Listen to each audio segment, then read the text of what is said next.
Hi everyone! Ito nga pala yung last banding bago nga umalis ang ate namin. Pauwi na ang ate namin. O diba, parang kailan lang sinundo, tapos ngayon ihahatid na naman. Pero sulit naman ang isang buwan na bakasyon niya dito sa Pilipinas. Dito nga pala kami naligo kung gusto niya nga ng tubig na fresh. At pang pamilya nga lamang itong swimming pool. Dito nga pala yun sa Tito Manongs na matatagpuan sa Barangay Lumang Bayan. So ayun na nga, mauuna nga dyan umalis ang ate namin kasi may kikitain pa nga siya dyan sa Batangas. At sasabay na nga din dyan yung isa naming ate kasi nga uuwi na din sila ng Batangas. Tapos yung ibang bagahe nila ay iniwan nga sa amin para kami na nga lamang ang magdadala.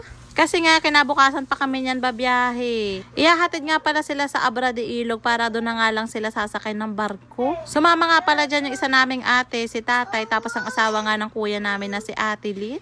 Dahil nga hindi na nga sila makakasama sa Maynila para maghatid sa airport. Kaya sa Abra Pier na lamang sila maghahatid. Isa nga din sa mga dahilan kung bakit ayaw magpahatid ng ate ko sa airport dahil nga nalulungkot siya. Napakabigat naman talaga sa dibdib yung tipong maghahatid kumpara sa magsusundo. Medyo matatagalan na ulit kasi ang pagbabakasyon ng ate namin. Bye! See you soon! Nene, love you! Nene, love you! Hoy! So ayun na nga at nag-iyak na ang anak ko kasi nga gusto niya nga sumama sa paghatid. Hindi niya nga alam na susunod nga kami dyan sa Maynila. At kami nga maghahatid sa airport.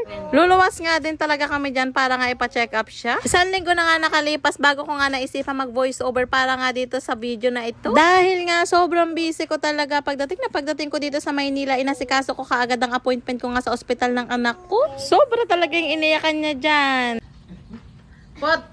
Ba't ka nag-iyak ka na? Iyak ka na eh. Kinabukasan nga at ito na hinatid na nga kami dyan ng tatay namin. Sobrang tuntua nga dyan ng anak ko dahil nga alam niya na paalis na nga kami. Pero nga yung mga iniwan nga namin sa bahay ni tatay ay sobrang nalulungkot dahil nga tahimik na naman nga daw ang bahay. Sobrang nakakapanibago nga dahil nga halos isang buwan nga kami nagsasama-sama sa bahay ni tatay. Sobrang nakakapanibago din ibiyahe si Ben dahil hindi na nga siya masyado nagpapakarga dyan. Ayaw na nga din talaga niya magpakapit at gusto niya nga siya na nga lamang maglakad mag-isa. Pasensyahan nyo na nga pala at medyo maingay nga ang background ko ngayon. Dahil napakakulit nga ng pamangkin ko. Sinasabayan niya talaga yung pag-voice over ko. Kumakanta din siya ng ABC.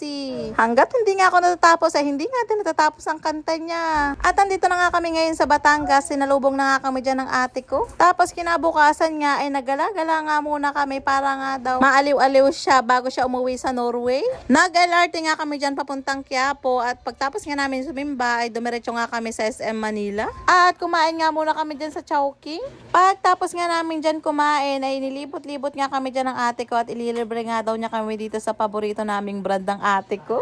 At syempre dito ako pinaka na-excite. Ito nga pala yung pinaka gusto kong part. Thank you so much talaga sis. Ganito talaga ang ate namin na ito. Napaka-sweet and humble talaga. Pagtapos nga namin dyan mamili ay talagang may pahabol na pasalubong pa siya sa kuya namin. Alam niyo yung pakiramdam na pag nakikita niya kaming masaya ay sobrang saya niya din. Sana patuloy nga siya dyan i-bless ni Lord sa kabila ng lahat ng ginagawa niya para sa amin. Bye-bye.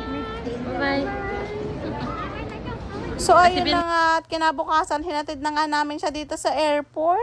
Pangiti-ngiti nga lamang siya dyan pero alam naman namin na sa kabila ng ngiti na yan ay lungkot pagtalikod. Sabi nga niya dyan ay mabilis nga lamang ang taon. After 4 years nga daw ang balak niya magbakasyon ulit. At hanggang dito na lang. Thank you for watching.